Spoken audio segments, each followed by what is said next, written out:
chapter 14. At that time Herod the Tetrarch heard the report about Jesus and said to his servants, "This is John the Baptist. He's risen from the dead, and therefore these powers are at work in him." For Herod had laid hold of John and bound him and put him in prison for the sake of Herodias, his brother Philip's wife, because John had said to him, "It is not lawful for you to have her." And although he wanted to put him to death, he feared the multitude, because they counted him as a prophet. But when Herod's birthday was celebrated, the daughter of Herodias danced before them and pleased Herod. Therefore he promised with an oath to give her whatever she might ask.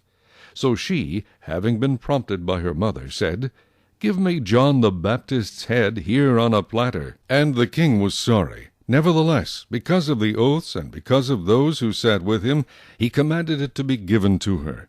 So he sent and had John beheaded in prison. And his head was brought on a platter and given to the girl, and she brought it to her mother.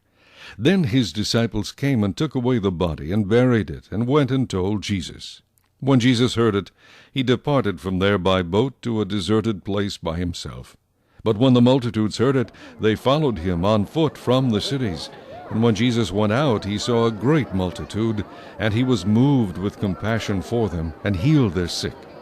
When it was evening, his disciples came to him, saying, "This is a deserted place, and the hour is already late.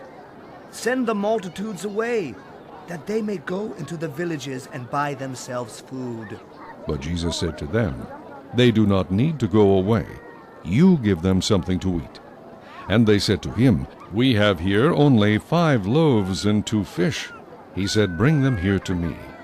Then he commanded the multitudes to sit down on the grass. And he took the 5 loaves and the 2 fish, and looking up to heaven, he blessed and broke and gave the loaves to the disciples, and the disciples gave to the multitudes.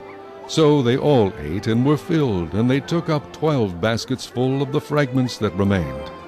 Now those who had eaten were about 5,000 men, besides women and children.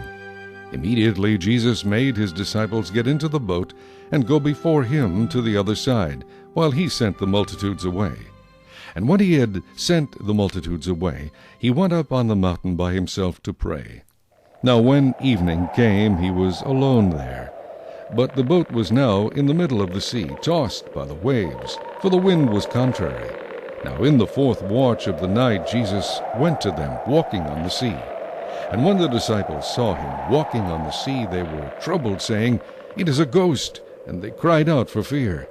But immediately Jesus spoke to them, saying, "Be of good cheer, it is I, do not be afraid." And Peter answered him and said, "Lord, if it is you, command me to come to you on the water."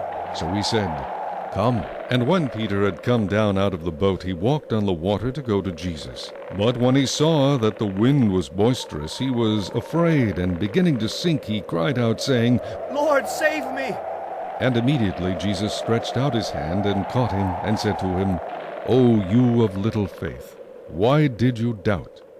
And when they got into the boat, the wind ceased.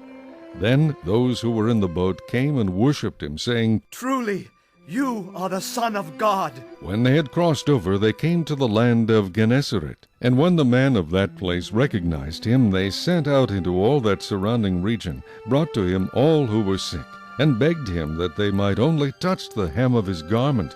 And as many as touched it were made perfectly well. Chapter